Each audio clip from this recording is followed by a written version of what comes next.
বাংলাদেশের ভাগ্য আকাশে উত্তর গগনে কালো মেঘ জমা হয়েছে, ঝড়ের পূর্বাভাস লক্ষ্য করছি। গতকালকের একটা রিপোর্ট বেরিয়েছে, আল্লামা সাঈদীর মারার মূলেই ছিল ভারতের র। যখন ওরা গোয়েন্দা বিভাগের লোক দিয়ে দেখলো এই সরকার ক্ষমতায় আসতে পারবে না, যদিও আসতে পারে টিকে থাকতে পারবে না, আর বাংলাদেশের সবচেয়ে জনপ্রিয় একজন স্কলার, ইসলামী স্কলার, তিনি হচ্ছেন আল্লামা দেলোয়ার হোসেন সাঈদী। এই জন্য ভারতের রয়ের পরিকল্পনায় এই সরকারকে চিঠি লিখে বলল দেলোয়ার হোসেন সাঈদীকে সরাই দেন, দেলোয়ার হোসেন সাঈদীকে সরাই দেন। 3 দিন আগেই ভারত সফর করে আসলো হাসান মাহমুদ, আর একজন ছিল তৎকালীন কৃষিমন্ত্রী আব্দুর রাজ্জাক।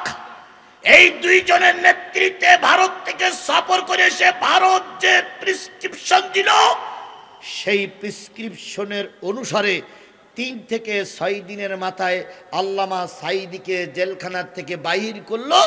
বলা হলো তার কি হয়েছে, হার্ট স্ট্রোক করেছে। আল্লামা সাঈদীর কাছে গিয়ে যখন বলা হলো হুজুর আপনার হার্ট স্ট্রোক হয়েছে, হুজুর তখন বলতেছে আমি অসুস্থ, আমি বুঝলাম না, তোমরা বুঝলে কি করে। এরপরে বাধ্যতামূলক জোর করে তাকে হাসপাতালে নিয়ে আসা হলো।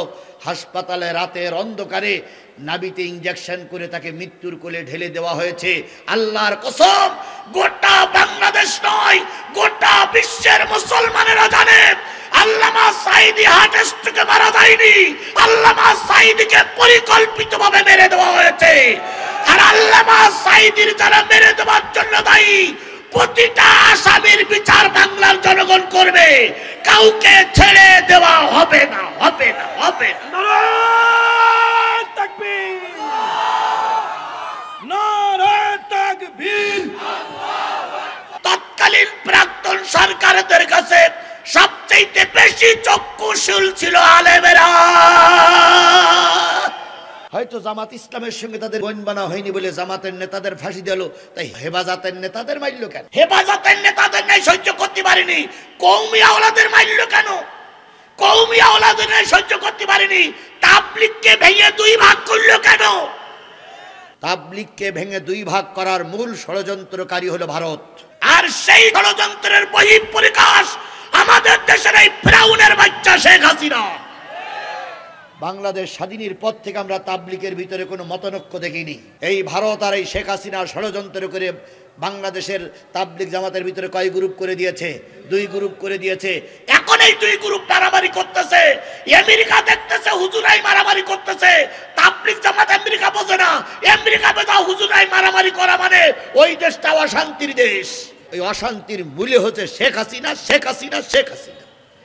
ওদের দলের কিছু নেতা কর্মী এর ভিতরেও আছে, দেখেন মুখটুক কালো করে হনুমানের মতন হুক, মনে হচ্ছে যেন 14 গোষ্ঠীর কবর দিয়াইছে। ও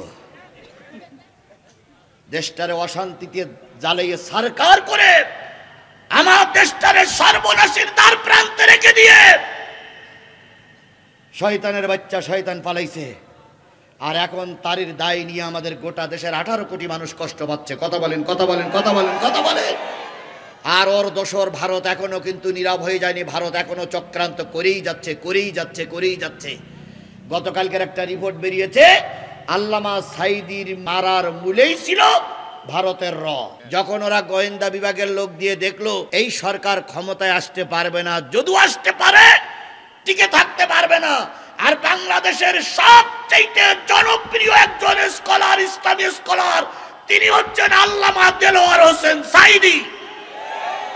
এই জন্য ভারতের রয়ের পরিকল্পনায় এই সরকারকে চিঠি লিখে বলল দেলোয়ার হোসেন সাঈদীকে সরাই দেন, দেলোয়ার হোসেন সাঈদীকে সরাই দেন। 3 দিন আগেই ভারত সফর করে আসলো হাসান মাহমুদ, আর একজন ছিল তৎকালীন কৃষিমন্ত্রী আব্দুর রাজ্জাক। এই দুইজনের নেতৃত্বে ভারত থেকে সফর করে এসে ভারত যে প্রেসক্রিপশন দিল, সেই প্রেসক্রিপশনের অনুসারে 3 থেকে 6 দিনের মাথায় আল্লামা সাঈদীকে জেলখানা থেকে বাহির করলো।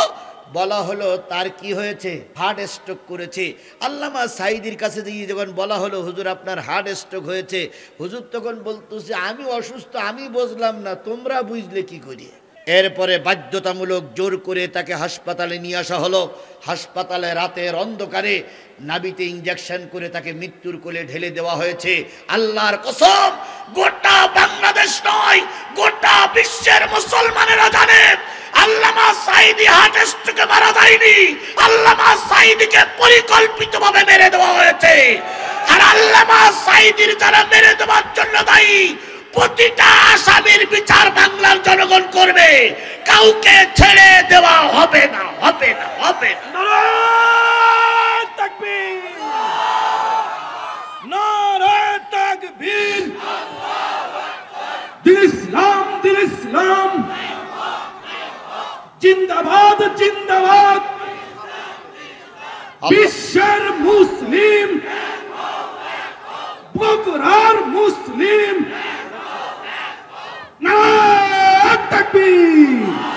ইন্নাল্লাযীনা ক্বালু রাব্বুনা আল্লাহু সুম্মা ইসতাকামু তাতানাজ্জালু আলাইহিমুল মালায়েকা।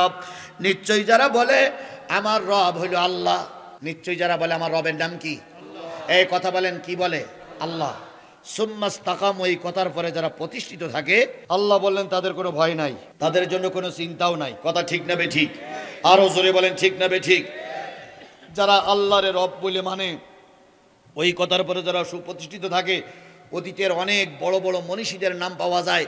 শেষ জামানায় এসে অনেক মনীষীর ভিতরে একজন মনীষী হলেন আল্লামা দেলোয়ার হোসেন সাঈদী। বলুন তো, তিনি মৃত্যুর কোলে ঢলে পড়েছেন, তারপরেও কি জালেমদের কাছে ক্ষমা ভিক্ষা চেয়েছেন?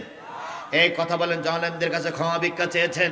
আচ্ছা বলুন তো, তিনি এখন মারা গেছেন, তার জনপ্রিয়তা বাংলাদেশের সবচেয়ে বেশি না কম? আজারির মাহফিলে 10 থেকে 15 লক্ষ, 20 লক্ষ, 30 লক্ষ লোক হচ্ছে। আজারির মাহফিলে যদি 30 লক্ষ লোক হয়, বিশ্বাস করো বগুড়ার মুসলমান, যদি আল্লামা সাঈদী বেঁচে থাকতো, আল্লামা সাঈদীর আগমন উপলক্ষে প্যান্ডেল করা, মঞ্চ করা, লোক জায়গা দেওয়ার মতন ময়দান বাংলাদেশে কোথাও আছে বলে আমার মনে হয় না। নিয়ে যেতে হবে চলন বিলি। এত বড় একজন জনপ্রিয় ব্যক্তি মৃত্যুর কোলে ঢলে পড়েছেন, তবু বাতিলের কাছে মাথা নত করেননি, কারণ তিনি জানতেন আমার হায়াতের মালিক কে, আমার মৃত্যুর মালিক কে, আমার রিজিকের দায়িত্ব কার হাতে। এতটুকু কথা বলার পরে যে ব্যক্তি টিকে থাকতে পারে, তার মৃত্যুর সময় কোনো ভয় নাই, তার মৃত্যুর সময় কোনো। যাদের হৃদয় আছে আল্লাহর ভয়, তারা কভু পথ ভুলে যায় না, তারা কভু পথ ভুলে যায় না। আল্লাহর প্রেম ছাড়া এই দুনিয়ায় কারো কাছে কোনো কিছু চায় না। রাতের আধারে যারা সেজদাতে রয়, দু চোখের অশ্রুতে নদী যেন বয়, ছলনার হাত চানি যতই আসুক, ছলনার হাত চানি যতই আসুক, পিছনে ফিরেও তাকায় না। যাদের হৃদয় আছে আল্লাহর ভয়, তারা কভু পথ ভুলে যায় না। ইসলামের পক্ষে যারা থাকে তারা কারোর কাছে কোনো ভয় পায়?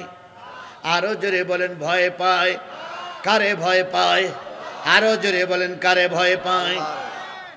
আল্লাহর এই ভয় আমাদের দিলে এনে মৃত্যুবরণ করার তৌফিক দান করুক। 50টা বছর গোটা পৃথিবীর প্রায় সব জায়গায় কোরআনের দাওয়াত দিয়ে যে ব্যক্তিটা ছুটে বেড়ালো, মরণের সময় আপনজনদের সান্নিধ্য ছাড়াই তিনি বিদায় হয়ে গেছে। আল্লাহ আল্লাহ, মানুষের জীবনে চলা ফেরায় ওনা বাসায় ভুল ভ্রান্তি হতেই পারে, যদি কোনো ত্রুটি থেকেই থাকে আল্লাহ তুমি নিজ গুণে তাকে মাফ করে দাও।